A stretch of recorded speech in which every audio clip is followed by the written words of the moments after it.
This channel's content is strictly for educational and informational purpose and does not endorse or promote any form of violence, harm, illegal activities, self-injuries and communal disharmony. আর শুরুতেই ট্রাম্পের হুমকি, পুতিনের সঙ্গে বৈঠকের আগেই হুমকি দিলেন ডোনাল্ড ট্রাম্প। ইউক্রেনের ওপর হামলা না থামালে রাশিয়াকে চরম ফল ভুগতে হবে।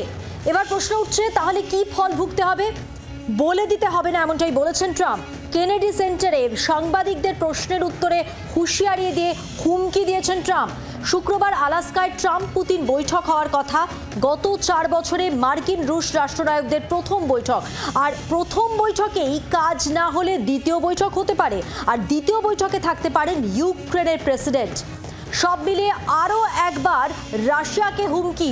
পুতিনের সঙ্গে বৈঠক হওয়ার কথা, তার আগেই ডোনাল্ড ট্রাম্পের হুমকি, ইউক্রেনের ওপর যদি হামলা না থামে তাহলে কিন্তু রাশিয়াকে চরম ফল ভুগতে হবে। এর আগেও তিনি এরকম হুমকি দিয়েছেন, একাধিকবার সংঘর্ষ বিরতির কথা বলেছেন, আর এরপর তিনি এটাও বলেছেন যে কি ফল ভুগতে হবে বলে দিতে হবে না। কেনেডি সেন্টারে সাংবাদিকদের প্রশ্নের উত্তরে একেবারে হুঁশিয়ারি দিয়ে জানালেন ডোনাল্ড ট্রাম্প।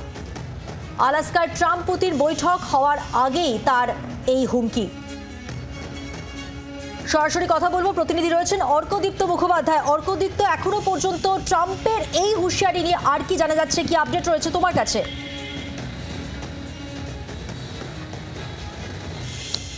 গতকাল যে বৈঠক ট্রাম্প করেছেন জেলেনস্কির সাথে এবং সেখানে যে অন্যান্য ইউরোপীয় নেতারাও ছিলেন, সেই বৈঠক যথেষ্ট স্যাটিসফ্যাক্টরি এমনটাই কিন্তু জানিয়েছেন মার্কিন প্রেসিডেন্ট। এবং এই বৈঠকের একটাই এজেন্ডা বা মূল এজেন্ডা যেটাকে বলা যেতে পারে সেটা হচ্ছে রাশিয়া ইউক্রেন যুদ্ধবিরতি। এবং এই জায়গাতে দাঁড়িয়েই আগামীকাল অর্থাৎ শুক্রবার বৈঠক রয়েছে রাশিয়ান প্রেসিডেন্ট পুতিনের সাথে ডোনাল্ড ট্রাম্পের। তবে তার আগে কিন্তু ডোনাল্ড ট্রাম্প রীতিমতো হুঁশিয়ারি দিয়েছেন রাশিয়াকে যে এই বৈঠকের পরেও যদি রাশিয়া যুদ্ধবিরতি না করে বা যে শান্তি চুক্তি সাইন করার কথা রয়েছে সেটা যদি না করে, সেক্ষেত্রে তার কনসিকুয়েন্সেস বা ফল ভোগ করতে হবে রাশিয়াকে। কারণ দেখো, গত 3 বছর ধরে এই যুদ্ধ চলছে।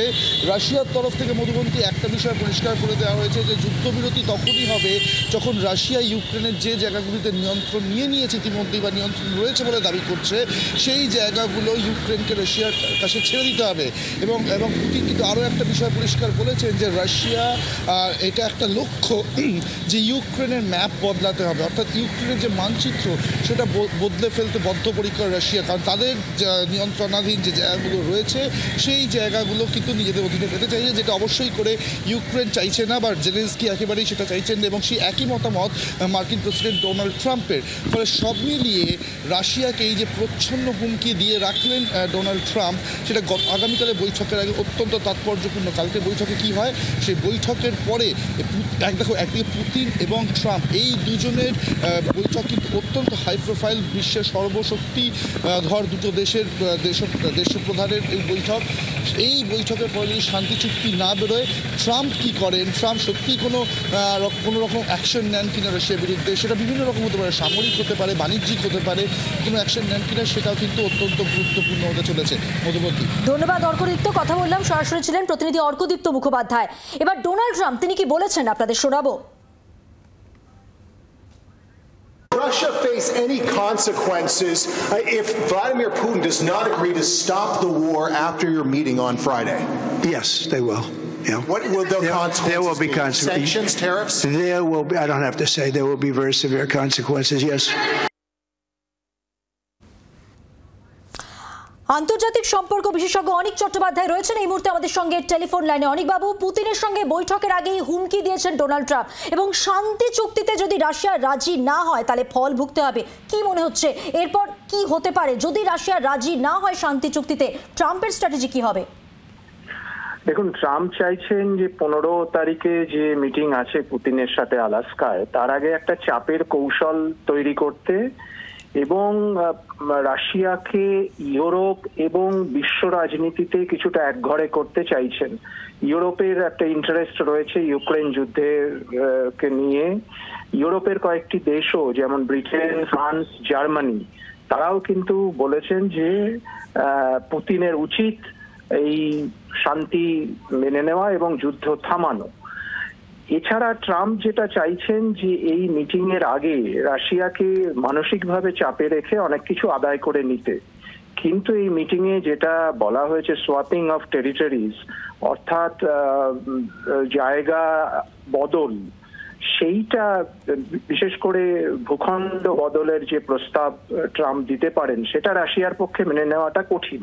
কেন রাশিয়া যে অঞ্চলগুলো, ইউক্রেনের যে অঞ্চলে রাশিয়া দাবি করছে সেটা তাদের, সেই অঞ্চলগুলো রাশিয়া ছাড়বে বলে মনে হয় না। আবার ইউক্রেনও রাশিয়ার যে দিকে যে আগ্রাসনের নীতি নিয়েছিল সেটা থেকে ইউক্রেন যে সরে আসবে সম্পূর্ণভাবে নিজের ভূখণ্ড না পেলে সম্পূর্ণভাবে ইউক্রেন সরে আসবে সেটাও নয়। ফলে এই 15 তারিখে যে মিটিংটা হবে, আবার এইরকম চাপের কৌশল মিটিং এর আগে, সেটা মিটিং এর সুস্থ পরিবেশ নিয়েও কিন্তু প্রশ্ন তুলে দেয় যে আগে থেকেই এরকম চাপ দিলে সেই মিটিং এর পরিবেশ কিরকম হতে পারে। ফলে সব মিলিয়ে ট্রাম্প একসাথে অনেক কটা তাস খেলতে চাইছেন। রাশিয়াকে ইউরোপে একঘরে করা, সারা বিশ্ব রাজনীতিতে একঘরে করা এবং রাশিয়াকে চাপ দিয়ে অনেক কিছু আদায় করে নেওয়া। বিশেষ করে ইউক্রেন যুদ্ধ থামিয়ে তিনি কৃতিত্ব দাবি করবেন যে ইউরোপে তিনি শান্তি প্রতিষ্ঠা করলেন। ধন্যবাদ। কথা বললাম আন্তর্জাতিক সম্পর্ক বিশেষজ্ঞ অনিক চট্টোপাধ্যায়ের সঙ্গে। বাংলার আওয়াজ, বাঙালির আবেগ, জি 24 ঘন্টা।